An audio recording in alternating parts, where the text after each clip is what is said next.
D, G, A, D again.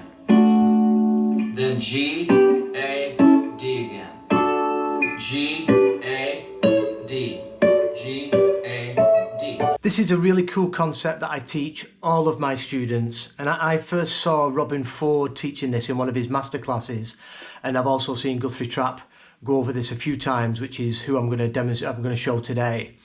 So it's a good way to start exploring triads and moving them up and down the neck in the context of a 1-4-5 progression. This one's in the key of D.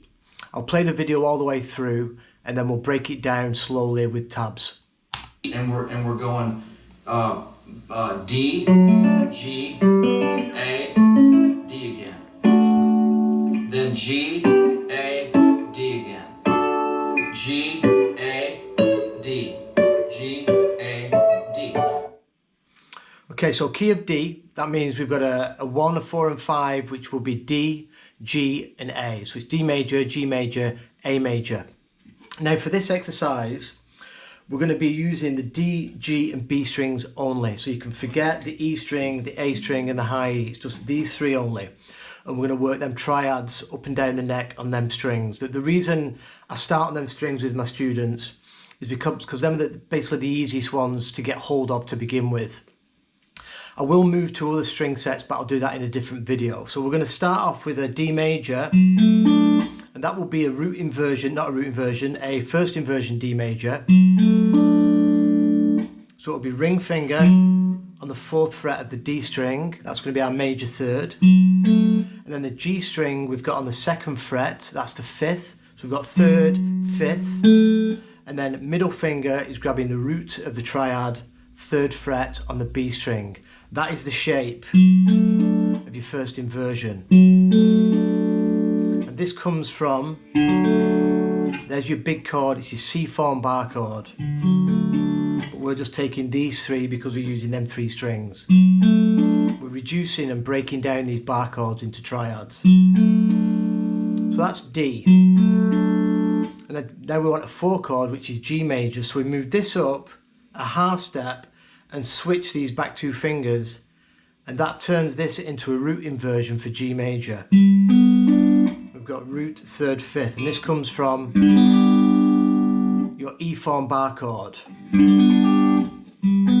we've got D, G, and then we want to move this up a whole step to get to our 5 chord. So whenever we're on the 4 chord, all we do is simply move that shape up a whole step. So now there's A major, there's the 5 chord. And that's coming from your E form bar chord again. So we've got D, G, A,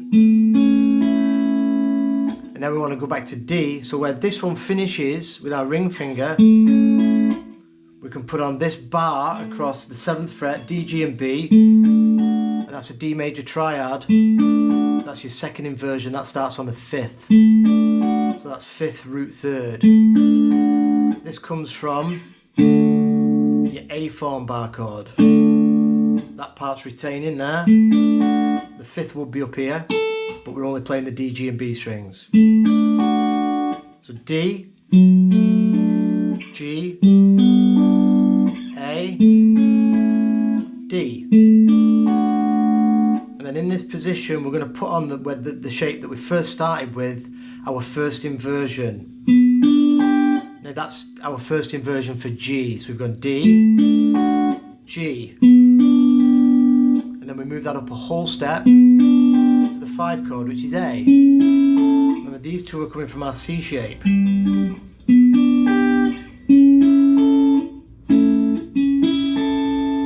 So that's A. Now we need D, so we just move that up again, half step, switch.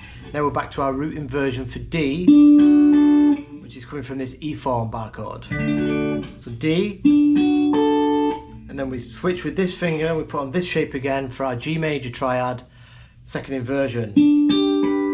Shift that up a whole step, takes us to A. And then we put this shape back down that we started with, and we're back to D. So we've got D, G, A. D, G, A, D, G, A, D, and you can keep on going up. Now the cool thing about learning triads like this on different string sets is it shows you, so for example, when you move into the 4 chord from the, so there's D major, when we move into the 4 chord, you can see that this major third of D just moves up a half step and takes you to the root of your 4 chord. So that'll happen all over the neck. Wherever you've got the major third of your 1 chord, it will move up a half step and it'll take you to the root of the 4. And the root of the 1 chord, where your middle finger is here, that stays put when you play, when you go up to the 4 chord, that becomes the 5th. So the root of your 1 chord is the 5th of your 4 chord. So learning the triad, because you can see what's going on, it teaches you that information all over the neck. So D, G, and we bring that up a whole step, we got A. And then when we're on this A triad, you can see now we need this shape. So this root of A, that becomes the 5th of your D chord. And the major third of A moves up into the root, a half step into the root of your D chord. So A, D.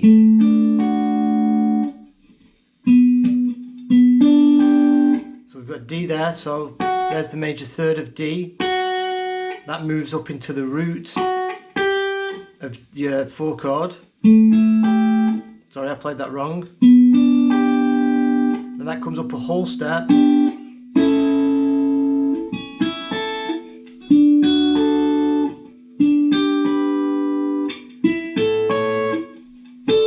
So when you're practicing this, practice it really slowly and see which notes are shared with the same, you know, with other chords, and look where your half steps are from notes moving into other chord tones.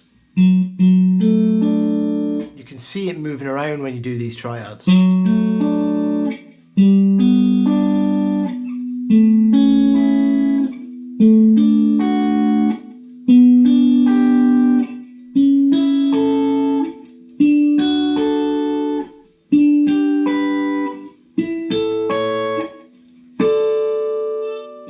And once you've got them down, when you're coming up the neck and you've got the, you know, you've got them quite comfortably, just do them as a 1-4-5, like,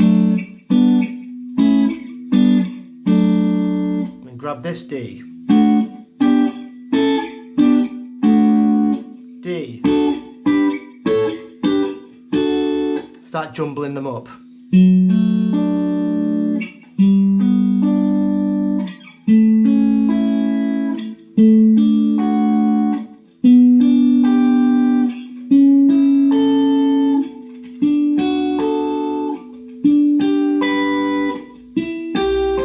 I did that one wrong.